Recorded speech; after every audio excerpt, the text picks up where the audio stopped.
உளுந்தங்கஞ்சி நாம் ரெகுலராக எடுத்துக்கிட்டோம்னா கைவலி, கால்வலி, முதுகு வலி, மூட்டு வலி பிரச்சனைகள் வராமல் பார்த்துக்கலாம்.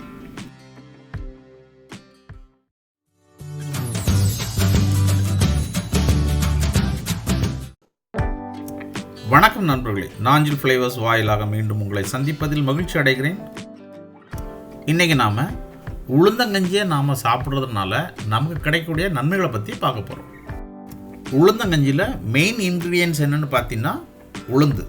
இந்த உளுந்தில் இரும்பு சத்து ரொம்பவே அதிகமாக இருக்குது. அது மட்டும் இல்லாமல் கால்சியம், மெக்னீஷியம், பொட்டாசியம், பாஸ்பரஸ் போன்ற பிற சத்துக்களும் இதில் இருக்குது.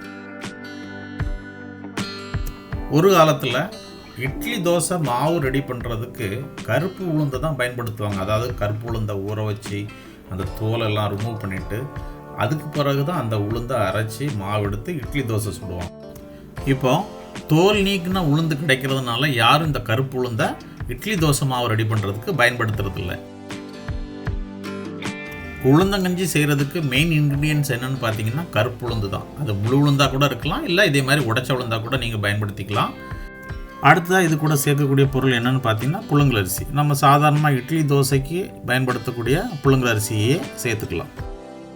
அடுத்தது உளுந்தங்கஞ்சியில் சேர்க்கக்கூடிய பொருள் என்னென்னு பார்த்தீங்கன்னா தேங்காவை நல்லா துருவி பால் எடுத்து சேர்க்கணும். அது கூடயே சுக்கையும் சேர்த்துக்கணும். தேங்காய், சுக்கு, அடுத்தது ஜீரகம், இந்த மூணுமே நம்ம மிக்சியில் அரைச்சி பால் போல் கஞ்சியில் சேர்க்கணும். இது கூடயே பூண்டு ப்ளஸ் வெந்தயம், அதாவது பூண்டு நல்லா தோல் உளிச்சு அரிசியாக எடுத்துக்கணும், கூடயே வெந்தயத்தையும் சேர்த்துக்கணும். இதுதான் இன்க்ரீடியன்ட்ஸ். மறுபடியும் ஒருக்க சொல்லியிருந்தேன். இதில் சேர்க்கக்கூடிய பொருள் என்னென்னு பார்த்தீங்கன்னா கருப்பு உளுந்து, புழுங்கல் அரிசி, தேங்காய், சுக்கு, ஜீரகம், வெந்தயம், பூண்டு. உளுந்தங்கஞ்சி செய்யக்கூடிய விதம் மற்றும் அதில் சேர்க்கக்கூடிய பொருட்கள் ஊருக்கு ஊர் வேறுபடும். ஒவ்வொரு ஊருக்கும் ஒவ்வொரு மெத்தடில் பண்ணுவாங்க, ஒவ்வொரு மாதிரி பொருட்கள் சேர்ப்பாங்க. நான் எங்கள் ஊரில், அதுவும் எங்கள் வீட்டில் உளுந்தங்கஞ்சி செய்கிறதுக்கு என்னென்ன பொருட்கள்லாம் சேர்ப்போமோ அதுதான் நான் உங்கள்கிட்ட சொல்லியிருக்கிறேன். கஞ்சி குடிக்கிறதா இருந்தால் கண்டிப்பாக அதுக்கு சைடிஷ் வேணும். இந்த உளுந்தங்கஞ்சிக்கும் ஸ்டாண்டர்டாக ஒரு சைடிஷ் இருக்குது. அது என்னென்னு பார்த்தீங்க அப்படின்னா தேங்காய் துவையல், நார்த்தங்காய் ஊறுகாய். நார்த்தங்காய் ஊறுகாய் மட்டும் இல்லை, நீங்கள் எந்த ஊறுகாய் வச்சும் சாப்பிட்லாம். நார்த்தங்காயில் நிறைய மெடிசினல் பெனிஃபிட்ஸ் இருக்குது. அதாவது பித்தத்துக்கு நல்ல மருந்து. நீங்கள் நார்த்தங்காய் ஊறுகாய் எடுத்துக்கிறது நல்லது.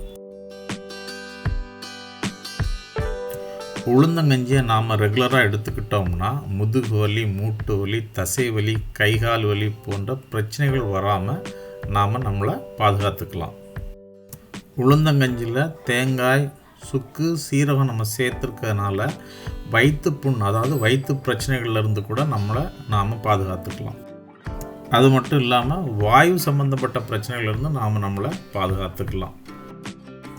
உளுந்தங்கஞ்சி ஒரு சத்தான உணவு. எங்கள் வீட்டில் எல்லா ஞாயிற்றுக்கிழமையிலும் காலையில் பிரேக்ஃபாஸ்ட்டுக்கு நாங்கள் உளுந்தங்கஞ்சியும் தேங்காய் துவையலும் சாப்பிட்றது தான் வழக்கம். இந்த வீடியோவில் நான் உளுந்தங்கஞ்சி செய்கிறதுக்கு தேவையான பொருட்கள் மற்றும் அதோட பயன்களை மட்டும் சொல்லியிருக்கேன். உளுந்தங்கஞ்சி செய்கிறது எப்படிங்கிற வீடியோவை ஆல்ரெடி நான் போஸ்ட் பண்ணியிருக்கேன். அந்த வீடியோவோட லிங்கை டிஸ்கிரிப்ஷன் பாக்ஸில் கொடுத்துருக்கேன். மறக்காமல் அந்த வீடியோவையும் பாருங்கள். இன்றைக்கி நான் உங்களோட ஷேர் பண்ணிக்கிட்ட தகவல் உங்களுக்கு பயனுள்ளதாக இருக்குன்னு நான் நம்புகிறேன். இந்த சேனலுக்கு நீங்கள் புதிய நண்பர்களாக இருந்தால் மறக்காமல் சப்ஸ்கிரைப் பண்ணுங்கள், லைக் பண்ணுங்கள், உங்கள் ஃப்ரெண்ட்ஸுக்கு ஷேர் பண்ணுங்கள். மீண்டும் ஒரு பயனுள்ள ரெசிபியோடு உங்களை சந்திக்கிறேன். நன்றி, வணக்கம்.